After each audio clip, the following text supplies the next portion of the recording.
មនុស្សដែលមានតម្លៃមិននិយាយច្រើនមនុស្សឆ្លាតមិនប្រកួតគ្នាដោយពាក្យសម្ដីទេប៉ុន្តែប្រកួតគ្នាដោយស្នាដៃនៅក្នុងសង្គមបច្ចុប្បន្នយើងឃើញមនុស្សជាច្រើនចូលចិត្តនិយាយអំពីក្តីស្រមៃគម្រោងធំៗនិងអនាគតដ៏អស្ចារ្យរបស់ខ្លួនពួកគេចំណាយពេលរាប់ម៉ោងដើម្បីប្រាប់អ្នកដទៃថាថ្ងៃណាមួយពួកគេនឹងជោគជ័យនិងមានលុយច្រើននិងក្លាយជាមនុស្សល្បីប៉ុន្តែបន្ទាប់ពីពេលវេលាកន្លងផុតទៅអ្វីដែលនៅសល់គឺមានតែពាក្យសម្ដីប៉ុណ្ណោះផ្ទុយទៅវិញមនុស្សដែលមានតម្លៃពិតប្រាកដមិនសូវនិយាយអំពីខ្លួនឯងឡើយពួកគេជ្រើសរើសឲ្យសកម្មភាពនិយាយជំនួសនៅពេលគេឃើញលទ្ធផលគេនឹងដឹងដោយខ្លួនឯងថាអ្នកជាមនុស្សបែបណាការនិយាយច្រើនមិនមែនសុទ្ធតែអាក្រក់ទេប៉ុន្តែការនិយាយដោយគ្មានសកម្មភាពគឺជាការខ្ជះខ្ជាយពេលវេលាមនុស្សជាច្រើនចូលចិត្តប្រកាសគោលដៅមុនពេលចាប់ផ្ដើមធ្វើពេលជួបការលំបាកបន្តិចពួកគេក៏បោះបង់ហើយនៅសល់តែភាពអាម៉ាស់មនុស្សដែលមានតម្លៃចេះស្ដាប់ច្រើនជាងនិយាយពួកគេដឹងថាពេលអ្នកនិយាយអ្នកកំពុងនិយាយតែអ្វីដែលអ្នកដឹងប៉ុន្តែពេលអ្នកស្ដាប់អ្នកអាចរៀនអ្វីថ្មីពីអ្នកដទៃការស្ដាប់ក៏ជាសិល្បៈមួយដែរស្ដាប់ដោយការយកចិត្តទុកដាក់មិនកាត់សម្ដីអ្នកដទៃមិនប្រញាប់វាយតម្លៃនិងមិនគិតថាខ្លួនត្រូវជានិច្ចមនុស្សដែលចេះស្ដាប់តែមានទំនាក់ទំនងល្អនិងទទួលបានការគោរពមនុស្សដែលនិយាយច្រើនអំពីជោគជ័យរបស់ខ្លួនអាចទទួលបានការចាប់អារម្មណ៍មួយរយៈតែមនុស្សដែលខិតខំធ្វើការស្ងៀមស្ងាត់នឹងទទួលបានការគោរពអស់រយៈពេលយូរពេលស្នាដៃចេញមកគ្មាននរណាអាចបដិសេធបានទេអ្នកគួរតែប្រយ័ត្នចំពោះពាក្យសម្ដីរបស់ខ្លួនពាក្យមួយម៉ាត់អាចបង្កើតមិត្តបានហើយក៏អាចបាត់បង់មិត្តបានដែរមុននិយាយសួរខ្លួនឯងថាតើវាជាការពិតទេតើវាមានប្រយោជន៍ទេតើវានឹងធ្វើឲ្យអ្នកដទៃមានអារម្មណ៍ល្អឬអាក្រក់បើចម្លើយមិនល្អទេប្រហែលជាការស្ងៀមគឺជាជម្រើសល្អជាងការស្ងៀមមិនមែនមានន័យថាខ្សោយទេការស្ងៀមខ្លះគឺជាភាពចាស់ទុំមនុស្សដែលមានប្រាជ្ញាដឹងថាមិនចាំបាច់ឈ្នះគ្រប់ការឆ្លោះទេពេលខ្លះការដើរចេញគឺជាជ័យជំនះដ៏ធំបំផុត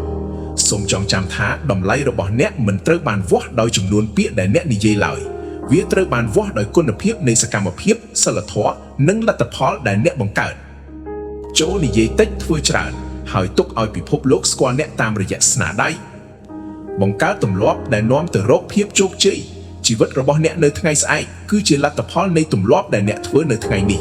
មនុស្សគ្រប់រូបមានសុបិនប៉ុន្តែមិនមែនគ្រប់គ្នាសុទ្ធតែអាចសម្រេចសុបិនបានទេអ្វីដែលបែងចែករវាងអ្នកដែលជោគជ័យនិងអ្នកដែលបោះបង់មិនមែនជាទេពកោសល្យឬសំណាងនោះទេប៉ុន្តែជាទម្លាប់ប្រចាំថ្ងៃទម្លាប់គឺជាអ្វីដែលអ្នកធ្វើម្ដងហើយម្ដងទៀតរហូតក្លាយជាផ្នែកមួយនៃជីវិតមិនថាទម្លាប់ល្អឬអាក្រក់វាសុទ្ធតែបង្កើតលទ្ធផលបើអ្នកមានទម្លាប់ពន្យាពេលអនាគតអ្នកនឹងពោពេញដោយការសោកស្ដាយបើអ្នកមានទម្លាប់រៀននិងខិតខំអនាគតអ្នកនឹងពោពេញដោយឱកាសការផ្លាស់ប្ដូរជីវិតមិនចាំបាច់ចាប់ផ្ដើមពីរឿងធំទេ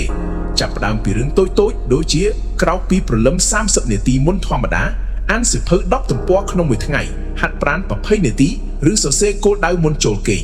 ទម្លាប់តូចៗទាំងនេះនឹងប្រមូលផ្ដុំទៅជាលទ្ធផលធំៗអ្នកមិនអាចបង្កើតទម្លាប់ថ្មីបានទេបើអ្នកមិនព្រមបោះបង់ទម្លាប់ចាស់ដែលអាក្រក់ការចំណាយពេលរាប់ម៉ោងលើទូរស័ព្ទការគេងយឺតការខ្ជិលនិងការពន្យាពេលគឺជាចោរលួចអនាគតរបស់អ្នកការរក្សាទម្លាប់ល្អត្រូវការអត់ធ្មត់នៅដើមដំបូងវាអាចពិបាកអ្នកអាចមានអារម្មណ៍ថាគ្មានលទ្ធផលប៉ុន្តែសូមកុំបោះបង់ដូចជាការដាំដើមឈើអ្នកមិនអាចឃើញផ្លែភ្លាមៗទេអ្នកត្រូវស្រោចទឹកថែទាំនិងរង់ចាំមួយថ្ងៃវានឹងលូតលាស់ដោយខ្លួនឯងកុំឲ្យអារម្មណ៍គ្រប់គ្រងទម្លាប់របស់អ្នកបើអ្នកធ្វើការតែពេលមានអារម្មណ៍អ្នកនឹងមិនអាចឈានទៅមុខបានទេទម្លាប់ល្អគឺធ្វើទោះថ្ងៃនោះអ្នកចង់ឬមិនចង់ក៏ដោយទម្លាប់ល្អមួយទៀតគឺការពិនិត្យខ្លួនឯងរៀងរាល់ថ្ងៃសួរខ្លួនឯងថាថ្ងៃនេះខ្ញុំបានរៀនអ្វីថ្មីថ្ងៃនេះខ្ញុំបានកែលម្អអ្វីថ្ងៃនេះខ្ញុំបានធ្វើអ្វីដែលជួយឲ្យខ្ញុំខិតជិតគោលដៅសំណួរទាំងនេះនឹងជួយឲ្យអ្នករស់ដោយមានទិសដៅមិនមែនរស់តាមទម្លាប់ដែលគ្មានគោលបំណងមនុស្សជោគជ័យមិនពឹងផ្អែកលើការលើកទឹកចិត្តជានិច្ចទេការលើកទឹកចិត្តអាចបាត់ទៅវិញប៉ុន្តែទម្លាប់ល្អនឹងនៅជាមួយអ្នកជារៀងរាល់ថ្ងៃនេះហើយជាហេតុផលដែលមនុស្សជោគជ័យបន្តរីកចម្រើនទោះគ្មានអ្នកណាជំរុញក៏ដោយសូមចងចាំថាអ្នកមិនអាចផ្លាស់ប្ដូរអនាគតបានក្នុងមួយយប់ទេប៉ុន្តែអ្នកអាចផ្លាស់ប្ដូរទម្លាប់របស់អ្នកនៅថ្ងៃនេះហើយទម្លាប់នោះនឹងផ្លាស់ប្ដូរអនាគតរបស់អ្នកដោយស្វ័យប្រវត្តិរាល់ព្រឹកគឺជាឱកាសថ្មីរាល់ជំហានតូចគឺជាការវិនិយោគលើជីវិតកុំមើលងាយការរីកចម្រើនបន្តិចម្ដងថ្ងៃណាមួយ ពេលអ្នកក្រឡេកមើលក្រោយអ្នកនឹងភ្ញាក់ផ្អើលថាទម្លាប់តូចៗដែលអ្នកបានរក្សាបានកែប្រែជីវិតរបស់អ្នកយ៉ាងធំធេងប៉ុណ្ណាចូលចាប់ផ្ដើមថ្ងៃនេះមិនមែនថ្ងៃស្អែកព្រោះភាពជោគជ័យមិនមែនកើតឡើងដោយចៃដន្យទេវាជាលទ្ធផលនៃជំរើសនិងទម្លាប់ដែលអ្នកធ្វើដដែលជារៀងរាល់ថ្ងៃ